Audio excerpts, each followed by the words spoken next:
Assalamualaikum warahmatullahi wabarakatuh. Di sini saya akan membacakan materi mengenai dispersi cahaya.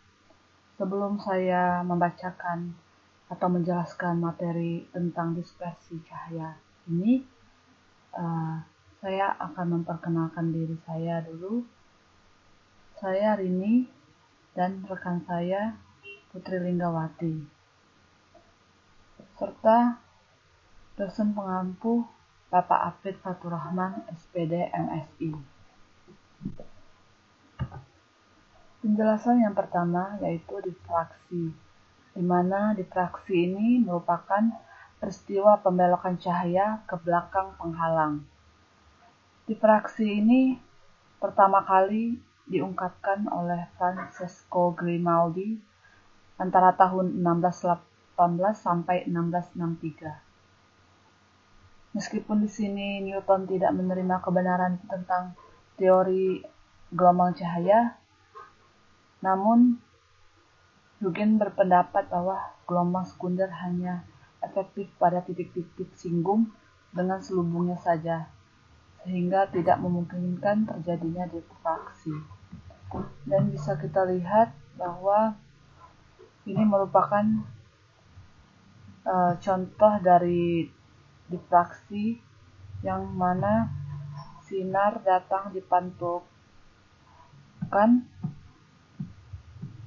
dan terjadilah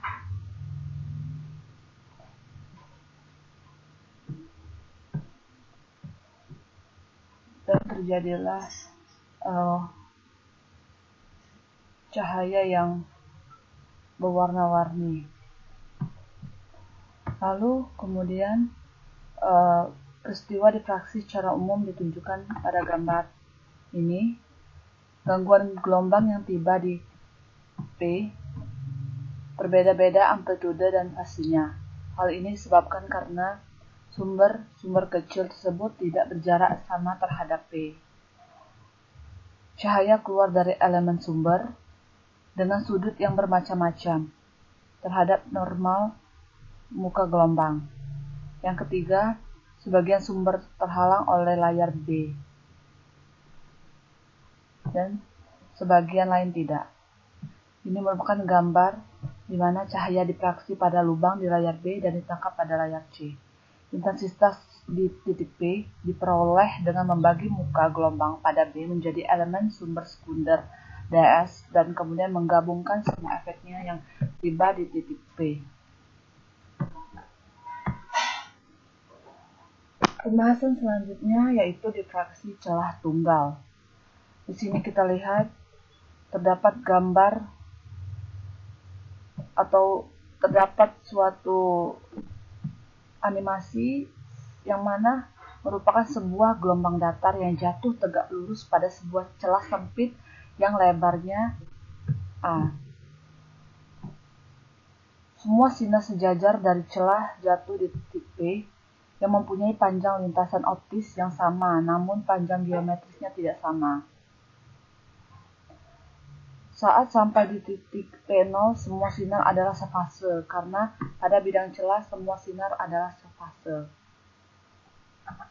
Titik lain di layar, titik P1 berasal dari bagian atas celah, dan sinar R2 berasal dari pusatnya. Jika θ dipilih sedemikian sehingga jarak BB aksen adalah sebesar setengah panjang gelombang, R1 dan R2 berlawanan fase dan tidak akan memberikan efek apa-apa terhadap P1. Kemudian kisi difraksi. Kisi difraksi ini mengenai sejumlah besar celah paralel yang berjarak sama, yang mana disebut kisi difraksi. Kisi dapat dibuat dengan mesin presisi berupa garis-garis paralel yang sangat halus dan teliti di atas plat kaca. Jarak yang tidak tergores di antara garis-garis tersebut berfungsi sebagai celah. Transparansi fotografis dari kisi yang asli bisa digunakan sebagai kisi yang murah.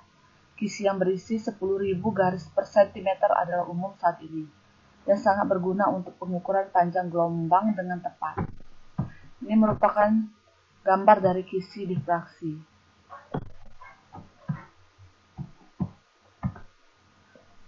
Selanjutnya,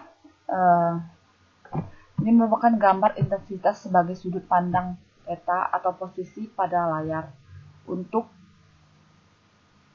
yang gambar A ini untuk 2 celah dan yang B 6 celah. Ada perbedaan penting antara pola celah ganda dengan banyak celah. Maksima yang terang lebih tajam dan sempit untuk kisi. Mengapa demikian? Bisa dilihat sebagai berikut. Misalkan sudut theta sedikit di atas yang dibutuhkan untuk maksimum, pada kasus celah ganda, kedua gelombang hanya akan sedikit berbeda fase, sehingga terjadi interferensi yang hampir konstruktif. Ini berarti maksimum akan lebar. Untuk kisi, gelombang-gelombang dari 2 celah yang bersisian juga akan tidak terlalu berbeda fase. Tetapi gelombang dari 1 celah dan gelombang lain dari yang kedua yang berjarak beberapa ratus celah bisa tepat berlawanan fase. Dan selanjutnya, karena kisi difraksi menyebarkan cahaya menjadi panjang gelombang, komponen-komponennya, pola yang dihasilkan dapat berupa spektrum. Dan ini merupakan gambar dari spektrum yang dihasilkan oleh kisi. Gambar yang A merupakan 2 panjang gelombang 400 dan 700 nanometer. Sedangkan gambar B merupakan cahaya putih. Order kedua normalnya akan lebih redup dari order pertama. Jika jarak kisi cukup kecil, order kedua dan yang lebih besar akan hilang. Kemudian jenis-jenis difraksi. Difraksi cahaya terdiri atas 2 jenis, yaitu difraksi Fresnel dan difraksi Fraunhofer. Difraksi Fresnel merupakan jenis difraksi di mana sumber cahaya atau layar terletak pada jarak tertentu atau dekat dari celah difraksi, dan secara umum difraksi yang dibahas merupakan jenis difraksi Fresnel. Tinjauan teoritis dari difraksi Fresnel sangat kompleks. Berikut gambar dan difraksi Fresnel. Difraksi celah tunggal biasa merupakan jenis difraksi Fresnel. Yang kedua yaitu difraksi Fraunhofer. Difraksi Fraunhofer merupakan jenis difraksi di mana sumber, kisi, dan layar jauh jaraknya, sehingga semua garis dari sumber ke kisi dapat dianggap sejajar. Berikut ini merupakan gambar dari difraksi Fraunhofer.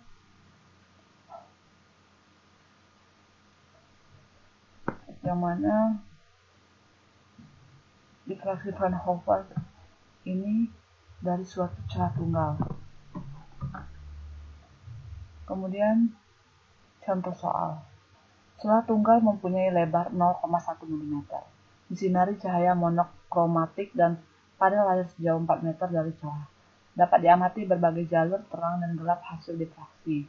Jika jarak antara garis gelap kedua dan garis terang utama adalah 16 mm, tentukan panjang gelombang cahaya tersebut. Pembahasan diketahui D sama dengan 0,1 mm atau 1 kali 10 pangkat min 4 meter. Dan L sama dengan 4 meter. L ini merupakan lebarnya. Dan N sama dengan 2. N ini merupakan jumlah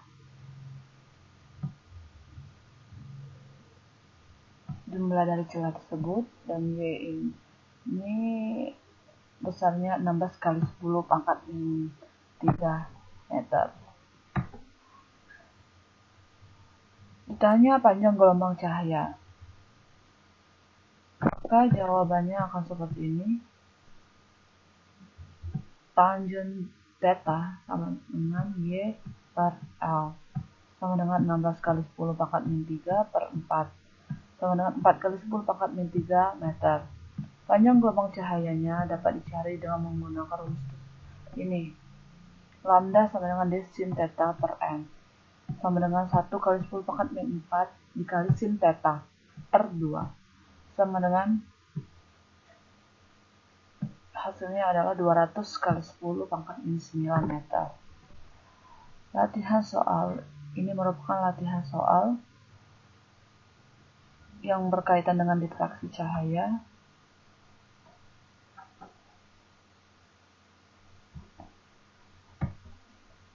Kemudian kesimpulan. Dalam fisika, diffraksi adalah fenomena gelombang. Diffraksi didasarkan pada penyebaran gelombang ketika menghadapi kendala atau melalui sedikit kendala. Diffraksi terjadi pada semua jenis gelombang, dari gelombang suara, gelombang pada permukaan cairan, dan gelombang elektromagnetik seperti cahaya dan gelombang radio. Hal ini juga terjadi ketika sekelompok gelombang merambat dari ukuran terbatas, misalnya karena diffraksi, sehingga sampai dari gelombang cahaya dari laser, akhirnya menyimpang dalam balok yang lebih luas pada jarak dari emitter. Baiklah, terima kasih atas partisipasinya, dan kepada Bapak Arif Fatur Rahmat, SPD MSI, selaku dosen mata kuliah Teknologi Informasi dan Komunikasi, yang telah mengajarkan mata kuliah Teknologi Informasi dan Komunikasi dengan sebaik-baiknya. Saya akhiri. Wabillahi taufiq wal hidayah. Wassalamualaikum warahmatullahi wabarakatuh.